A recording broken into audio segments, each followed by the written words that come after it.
pasado un año y algunos meses en la que hemos entrado en este país en la pandemia, una pandemia mundial que sacude la parte sanitaria del mundo, la parte económica del mundo. De esto no se ha salvado absolutamente nadie. Este año se comenzaba con la esperanza de la vacuna, que las vacunas iban a empezar temprano, en enero o febrero. Finalmente estamos ya en los primeros días de junio y estamos reclamando vacunas, Hemos hecho un informe o un pedido, incluso he hablado con una de los directores del hospital, la doctora Sánchez, una del componente del triunvirato, que nos decía que bueno, que se vacunaba, que se estaban vacunando, pero no al tiempo o no con la dinámica que uno espera.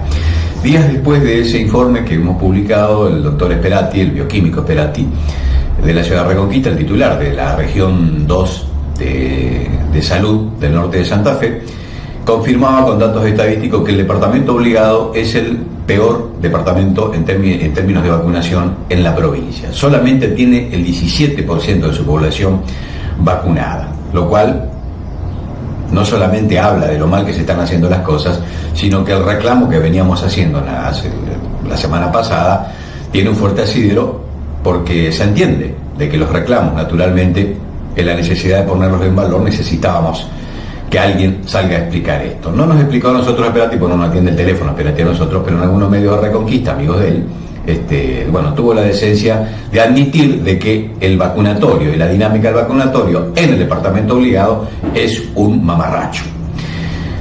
Esto por un lado. Por el otro, y siguiendo con el mismo tema, Reconquista, si hacemos un reconto de todos los casos sumados que la semana pasada hubo más de 1000. Un día solamente hubo más de 200 casos en el departamento obligado, en la zona norte, e incluye también alguna localidad del departamento Vera. Si sumamos los muertos, suman más de 20 solamente en esta semana. O sea, tenemos por un lado más de 1000 casos registrados en una semana, casi 20 muertos, o una cifra más o menos que anda por ahí. No me he tomado el tiempo de sumarlos, pero más o menos anda por ahí. Ayer, por ejemplo, hubo 6 muertos en el departamento, 6 muertos. Antes de ayer hubo 4 o 5, todos los días hay no menos de 3 o 4 muertos. Sume en una semana que tiene 7 días y va a superar los 20 muertos claramente. Ahora, la pregunta en este contexto es, y yo empezaba con el inciso, hace más de un año que estamos en pandemia. Y no es inocente lo que digo, porque hace un año Villa Ocampo, por un caso, el del verdurero, un caso, fue aplicado a fase 1, no podíamos entrar ni salir de Villa Ocampo por más o menos 2 o 13 días, ¿se acuerda de eso? Reconquista, el jueves tuvo 103 casos, Ayer Avellaneda superó los 63 casos.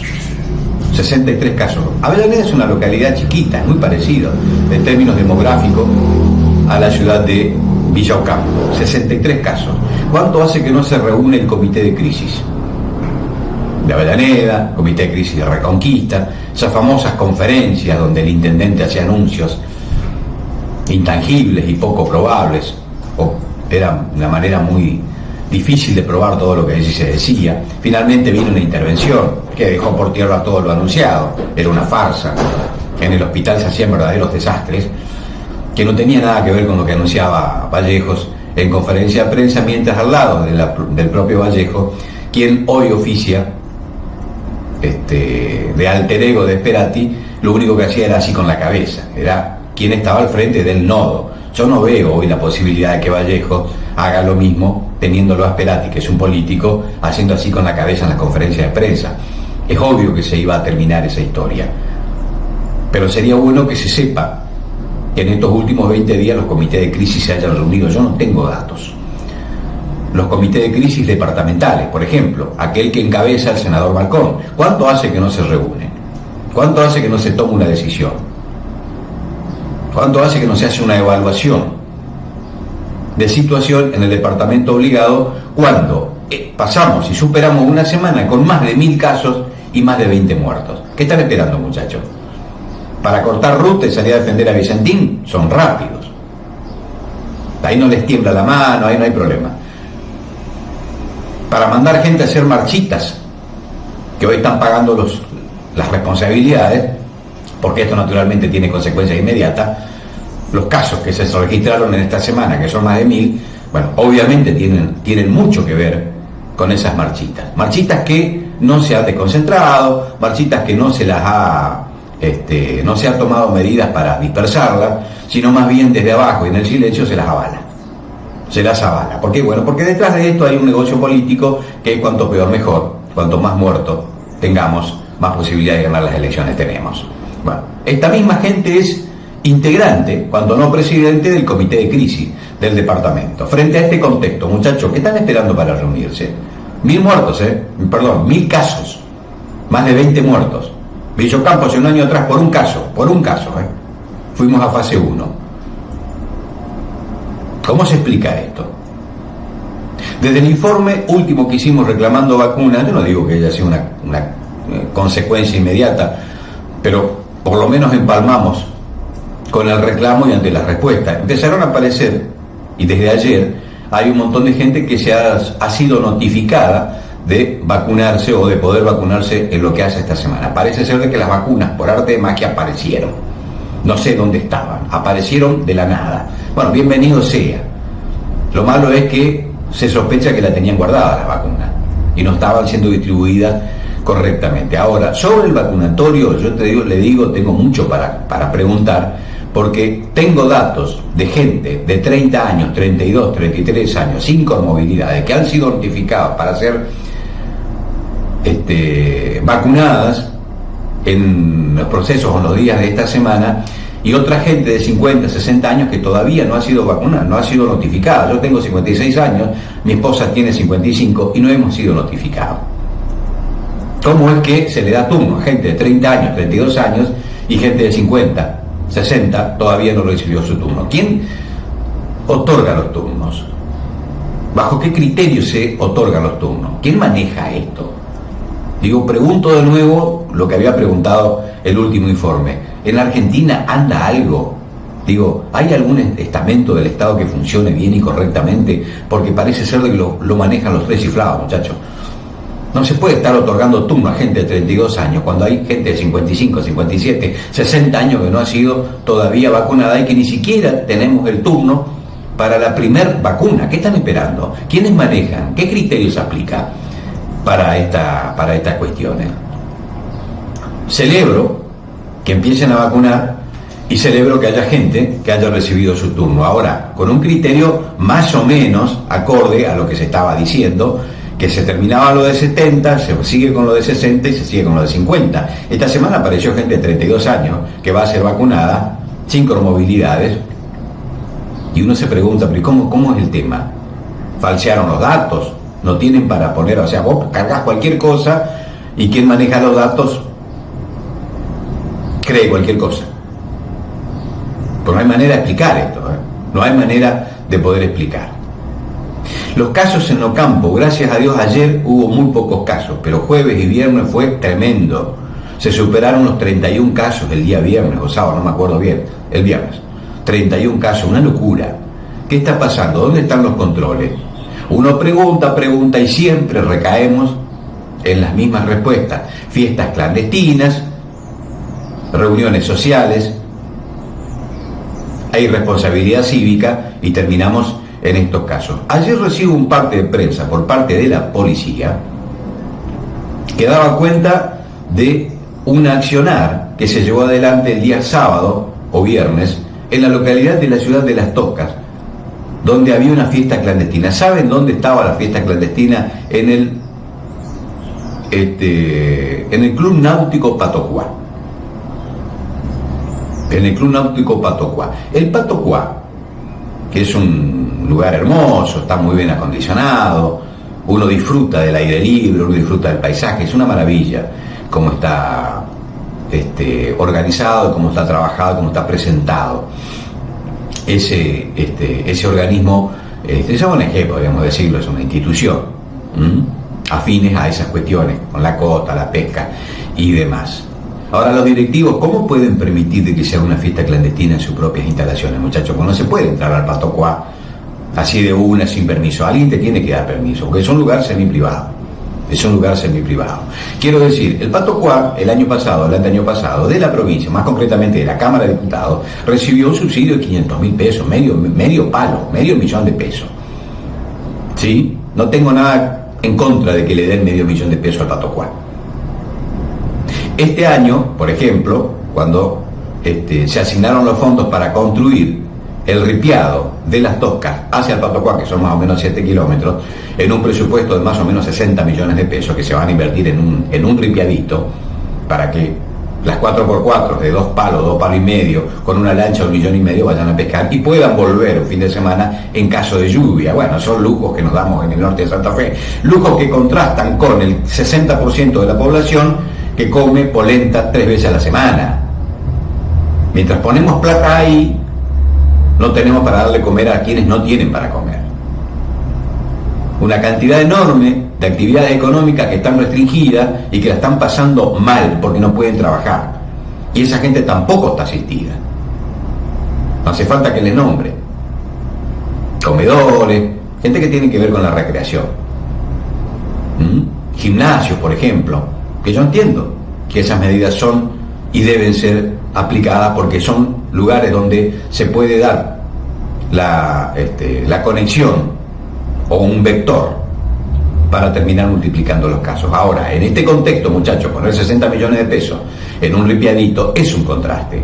Pero a quien le dieron, y este es el otro dato que voy a dar, a quienes le depositan el dinero para hacer el ripiado es a la Comisión del Pato Cuá, no a la municipalidad, que es a quien le debe depositar los dineros, porque hay una particularidad que contrasta entre el director o el presidente del Pato Cuá y el intendente, que el intendente es el que gana las elecciones y es el que tiene el aval popular y además representa al Estado en términos institucionales. Pero los fondos para hacer el ripiado se lo depositaron a una cuenta que corresponde al Pato Cuá. 60 millones de pesos le confió la provincia a los directores del Pato Cuá. Estos mismos tipos, que antes de eso habían recibido 500.000 pesos, hoy permiten que en sus instalaciones haya fiesta clandestina. Me parece que alguien tiene que tomar medidas y me parece que no podemos seguir avanzando y naturalizando hechos vergonzosos como esto. ¿Sí? Un temita u otro tema que hemos acordado en este flash de comunicación de este domingo. Dejamos la pandemia de lado, dejamos los casos de lado y vamos un poco a lo que se está trabajando en cierne respecto de las elecciones. Recordemos que la provincia ayer, o el viernes mejor dicho, saca un decreto que posterga todo, posterga las elecciones por un mes más, la presentación de lista por un mes más, lo cual va a permitir que algunos espacios de la política que tenían ganas de trabajar sobre posibles alianzas lo puedan hacer en este mes de tiempo que va a permitir y que permite el decreto del gobernador Perotti. Bienvenido sea, porque muy poca gente había podido presentar listas el jueves o viernes, que estaba destinado como fecha final de presentación. Ahora van a tener un mes más para presentar las listas. Pero en el norte de Santa Fe me llama mucho, no tengo mucho para decir. Acá en Ocampo, por ejemplo, va a haber 2 o 3 candidatos de peronismo, 3 o 4 candidatos o líneas dentro de lo que es o donde se enmarcan los candidatos del oficialismo, que es radical. Recordemos que estaban en el Frente Progresista Cívico y Social desde un radicalismo que representa a Padoan con otras líneas que jugaban de socio en ese frente. Bueno, el dato que tengo es que desde ese radicalismo, y no solamente en Bello Campo, prácticamente en todo el departamento obligado se dio así, o se va a dar así, todo ese radicalismo referente del Frente Progresista Cívico y Social va a presentar lista en el marco del PRO, del Frente por Cambiemos o para Cambiemos, algo así, ¿no? Y la pregunta es, ¿dónde queda el Frente Progresista Cívico y Social? Han quedado con el sello en la mano y no es más que un sello de goma. Recordemos que en la semana que pasó, también el intendente de Avellaneda, por ejemplo, había anunciado que va a jugar dentro de ese frente. Con lo cual uno intuye que los referentes del socialismo, los referentes del Frente Progresista Cívico y Social se van a terminar quedando con el sello en la mano. ¿Qué pasó con el Frente después de la muerte de Lipschitz?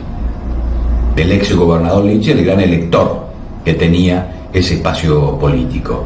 Se desmembró, voló por el aire, y el trabajo de muchos referentes de ese espacio evidentemente no ha tenido un mínimo de incidencia en ningún sector, ni político, ni ideológico, ni territorial. En el departamento obligado prácticamente desaparece el Frente Progresista Cívico y Social, dado que su mayor socio en el norte de Santa Fe, que pone su territorialidad, que es el radicalismo,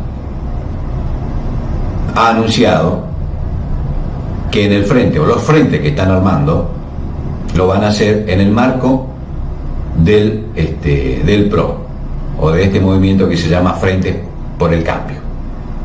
Es un dato llamativo en el orden político que también a partir de las decisiones, a partir de una tragedia que ha ocurrido en el socialismo, que es la muerte de su mayor elector, Miguel Lipschitz, ex gobernador de la provincia, evidentemente cambió no solamente el escenario del frente, sino que abre alternativas desde decisiones políticas que el propio radicalismo toma decisiones que da por tierra o que definitivamente han enterrado al Frente Progresista Cívico Social, por lo menos del norte de Santa Fe. Esta es una noticia que es inevitable, es insoslayable de tener que analizarla y anunciarla en este contexto. Yo me pregunto, sería bueno preguntarle a la diputada María Laura Corneali cómo ve esto y por qué el Frente se ha caído a pedazos cuando hace un mes y medio atrás era quien iba a ganar las elecciones según las encuestas. Desapareció prácticamente el Frente, ha desaparecido. Desconozco los datos de Reconquista. Avellaneda ya hubo un anuncio oficial del propio intendente. En Villocampo se van a presentar las listas de los candidatos de Padoan y los socios de los candidatos del intendente Padoan en el marco del Frente por el Cambio. No sé qué hará Reconquista, calculo que debe ser algo parecido, y gran parte de la provincia. ¿Cómo se comportará Rosario frente a esto? Pero estamos frente a una decisión que, insisto, han puesto o han firmado el certificado de defunción de lo que fue 12 años el mayor poder político que tuvo la provincia de Santa Fe, con el socialismo a la cabeza, y que 2 años después, en las primeras elecciones, es prácticamente un sello de goma.